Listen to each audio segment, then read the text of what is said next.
The fact of the matter is, whether we get the ethics report or not, the facts are going to come out one way or the other. And I would think it would be in everybody's best interest, including the president's, not to be surprised by some information that might come out during the confirmation hearing and the background check. That was Republican Senator John Cornyn urging the House Ethics Committee to rip the Band-Aid off and just release the report on its investigation into former congressman and Trump's pick for Attorney General Matt Gaetz before it leaks out. An eerily prescient warning today, NBC reporting that a hacker has gained access to witness testimony in the committee's investigation. Writing this, quote, that file included the testimony of the woman who alleges she had sex with Gaetz when she was 17 years old in 2017, as well as the testimony of a second woman who said she witnessed the encounter. And the information is unredacted, according to a source. The file has not yet been made public. A lawyer for two of the witnesses says one of his clients testified that Matt Gaetz was not aware that the girl was 17 when he had sex with her, and that when Gaetz found out, he did not have sex with her again until she was 18 years old. Despite the increasingly damaging and disturbing allegations coming to light about Matt Gaetz, Donald Trump and the Trump transition is standing by their man and now making a public full-court press to get him confirmed. NBC News reports that Trump has personally been calling senators, pushing them to confirm Matt Gaetz as Attorney General. J.D. Vance is in on it as well, heading to the Hill tomorrow to push for Matt Gaetz and other Trump cabinet picks. For his part, Trump's buddy, Elon Musk, who himself is the subject of sexual misconduct allegations, posted on social media this, quote, Gaetz will be our hammer of justice. We're back with John Heilemann, Charlie Sykes, and Maya Wiley. John Heilemann, let me just play some of my colleague Hallie Jackson's interview with an attorney for two of the witnesses. What did she see? What did your client witness at this party? She was walking outside to the pool, and she observed to her right her friend, who was 17 at the time, having sex with Representative Gaetz. They were leaned up to what she described to as a game table of some type. Was your client paid for sex by Matt Gaetz? Is that what she testified to? How the House directed the questioning was they put up a number of Venmo payments and PayPal payments by Representative Gaetz and asked both of my clients, what were each one of these payments made for. And my clients repeatedly testified, well, that was for sex, and that was for sex. They provided a subpoena to force them to testify honestly, and that's what they've done. They don't have an agenda. My clients are not politically motivated. They haven't voted in the last two elections. They don't have a dog in the fight. John Heilemann.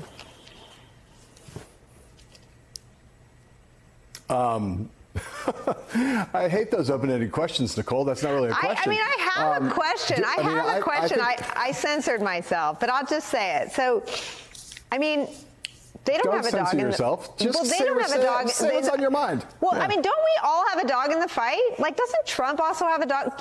Trump did better among women than anyone thought he would. Doesn't Trump have a dog in the fight? Like Trump has now picked as a vice president a man who thinks that women should stay in marriages even when they're violent. Trump is himself an adjudicated sexual abuser.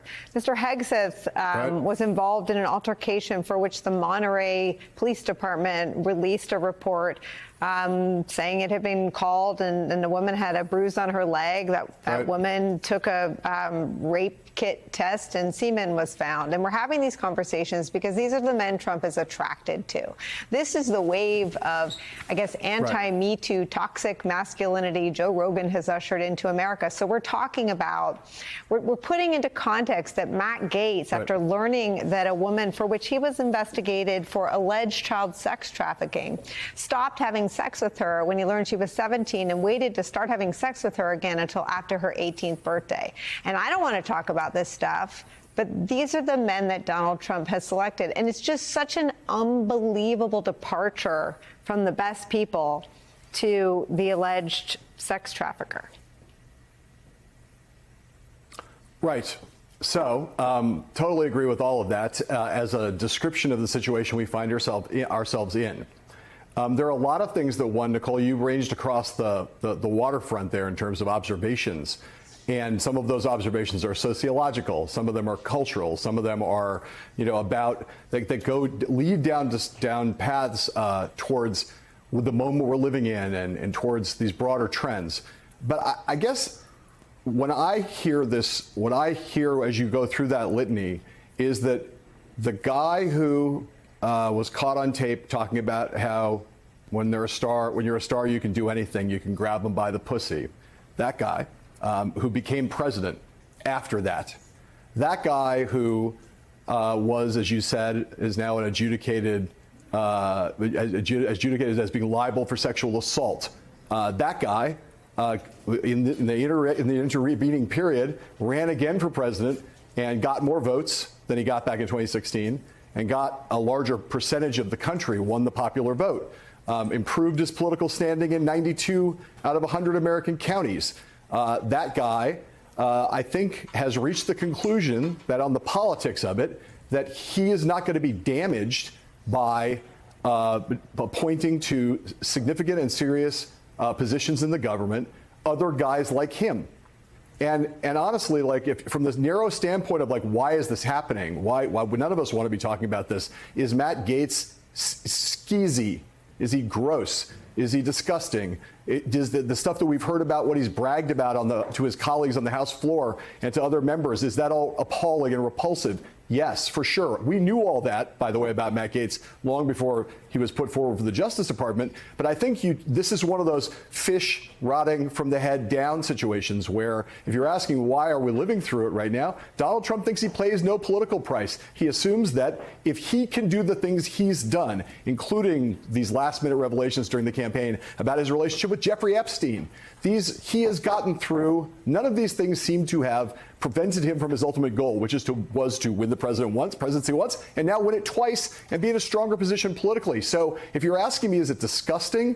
Does it say a lot of bad things about where we are as a society right now? Does it say a lot of things about culture, about misogyny and the pervasiveness in our culture? Yes. Does it surprise me that Donald Trump has made the calculation, given his history and what he's been rewarded for, that he can get away with putting these people forward? That doesn't surprise me at all. I mean, I think that's to be expected from a candidate who has had the incentive system built in and has been rewarded in the way he's been rewarded, given his own history. Makes perfect sense to me that he thinks, well, why not nominate a Matt Gaetz? Why not nominate a Pete Hegseth? Why not nominate maybe more coming down the pike? I think Trump thinks he'll get away with it, and he might. I don't disagree with any of that. I guess, Charlie, the question is about the flatlining of the soul of the Republican senators.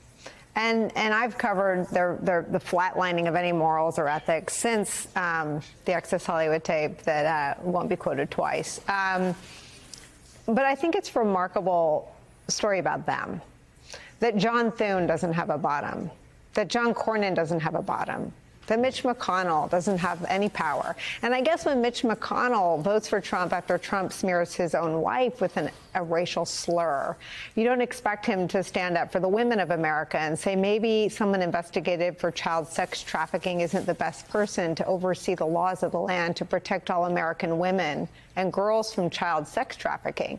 Maybe that makes perfect sense. But I do think it's a legitimate question to ask if John Cornyn and John Thune and Mitch McConnell have a bottom. Well, we're going to find that out. We're going to find that out in the next couple of months. And I think this is an interesting aspect of this story, the degree to which Donald Trump is humiliating the Republican Senate. Now, he's humiliating them by sending these grossly absurd appointments and essentially saying, I'm going to ram this down your throat and you're going to have to take votes approving them. And then at the same time, even before he's taken office, threatening to strip the Senate of its constitutional responsibility of advice and consent. I mean, there's a certain amount of, well, there's a huge amount of contempt here. And you are going to see this, another in a series of tests. But Donald Trump is basically saying that his presidency involves breaking the will of the Senate, having the Senate turn itself into a series of potted plants. And so we're going to find out. John was talking about, the political reality. Look, America, elects an adjudicated rapist. What should we be surprised by? On the other hand, there is a moral dimension here that you're talking about horrific behavior. behavior that many people who voted for Donald Trump would never tolerate in their community, in their family, in any context whatsoever. And yet Donald Trump is, one appointment after another. It's almost as if this is now a requirement on your resume that you have to have some sort of sexual abuse or allegation against you. And I do think that there's a political dimension, but there's also a moral dimension, and that whatever our predictions are, we should fully expect Republican senators to do the right thing. We should expect them, and we just shouldn't just throw up our hands and figure that they're going to do the same thing all over again, although they probably will.